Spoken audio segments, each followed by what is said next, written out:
Assalamualaikum warahmatullahi wabarakatuh. Dengan ini saya dan teman-teman saya sendiri Khairul Fuad dan teman saya satu kelompok yaitu Ilham Ari Maulana, Muhammad Hafiz Ilmi dan Rahmat Zakaria Ansar akan memaparkan tentang konsep dan teori belajar. Nah, teori belajar apa yang kita bahas di sini? Yang pertama itu kita punya teori belajar behavioristik. Nah, apa itu teori belajar behavioristik? Teori belajar behavioristik adalah teori belajar yang mengedepankan perubahan perilaku peserta didik sebagai proses pembelajaran. Nah, artinya di sini yang ditekankan adalah bagaimana perubahan perilaku peserta didik itu dari sebelum memulai proses belajar hingga selesai dari periode pembelajaran itu sendiri. Nah, sebagai contoh dalam penerapannya di ruang kelas, kita ambil contoh dalam pembelajaran bahasa Inggris. Nah, guru dapat memberikan punishment untuk memberi rangsangan kepada siswa supaya dia tetap berbicara dalam bahasa Inggris seperti ditujukan dalam pembelajaran. Artinya apa? Di dalam pembelajarannya, jika siswa berbicara dalam bahasa Indonesia, guru akan memberi hukuman.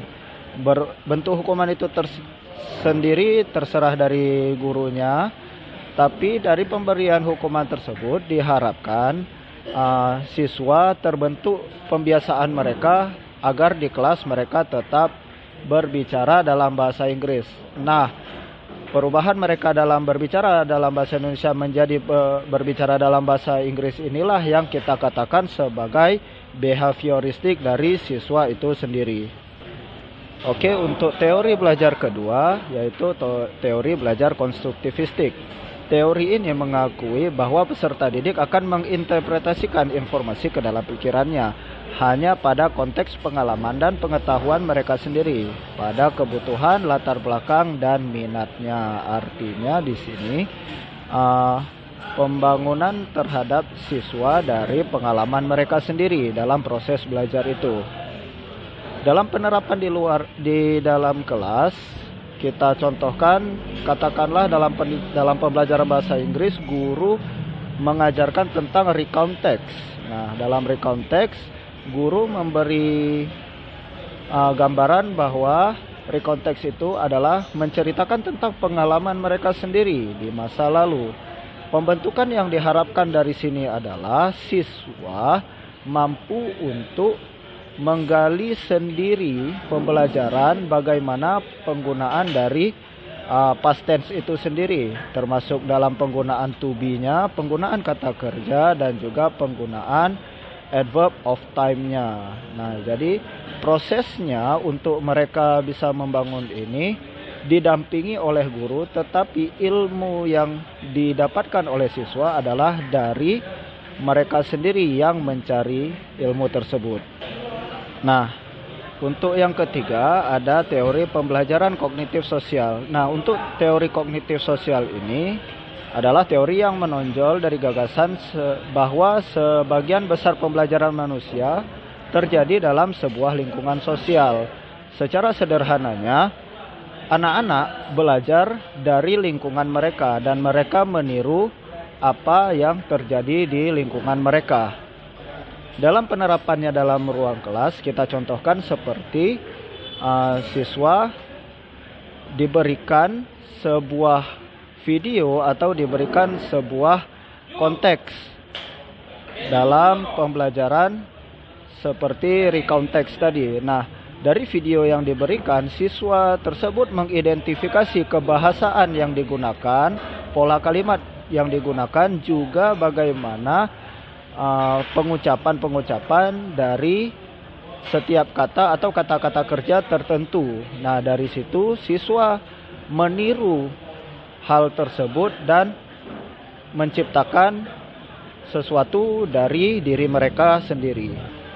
Oke, sekarang kita melihat dalam model pembelajaran untuk teori konstruktivisme itu sendiri. Nah, kembali lagi kita mengingat bahwa konstruktivisme itu adalah membangun dari siswa itu tersendiri.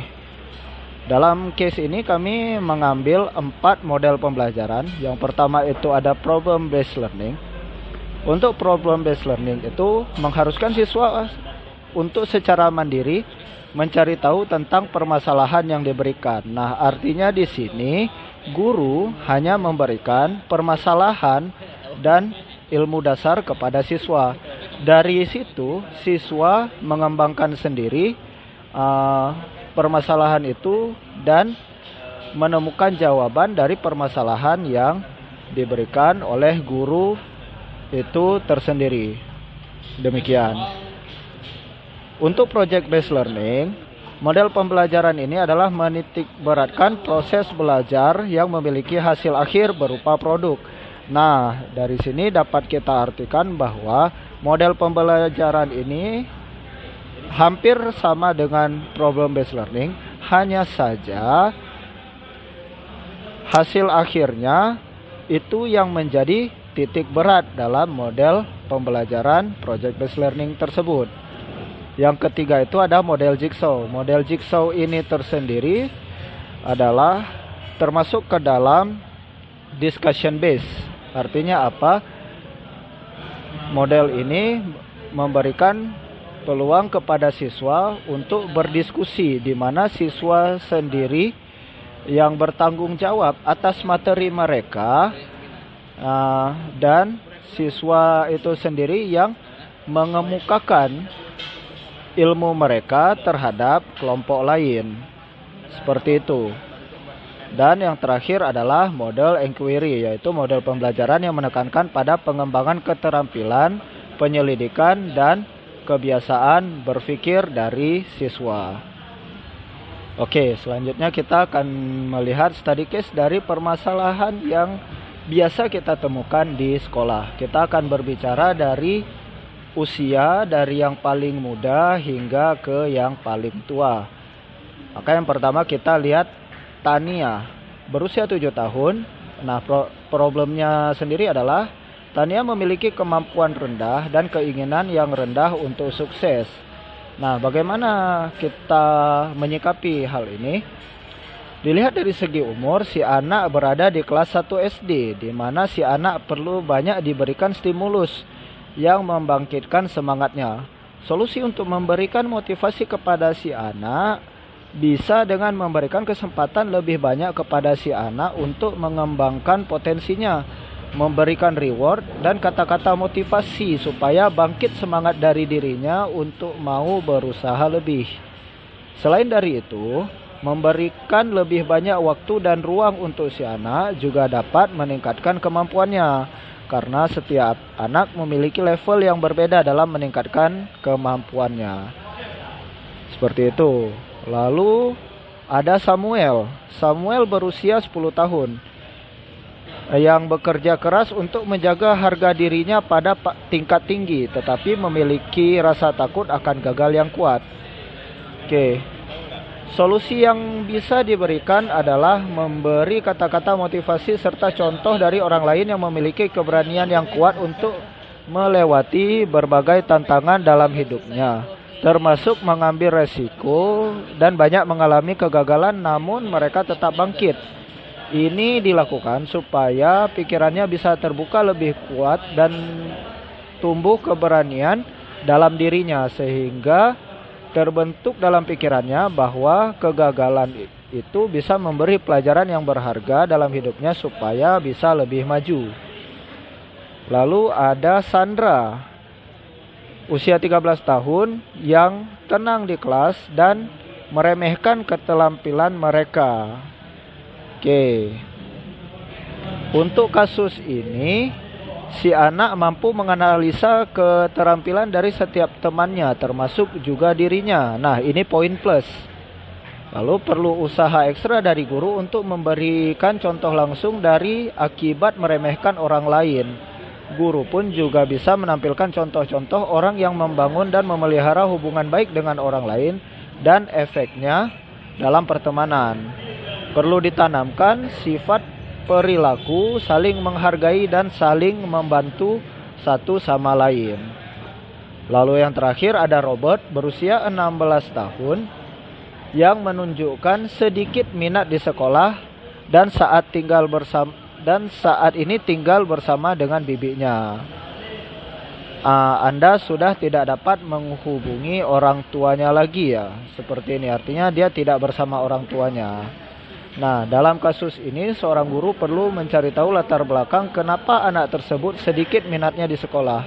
Ini dapat dilakukan dengan cara mengkomunikasikan kepada orang tua tentang si anak. Jika tidak bisa menghubungi orang tuanya, si guru bisa mencari informasi tentang si anak melalui temannya atau masyarakat di sekitar tempat tinggalnya.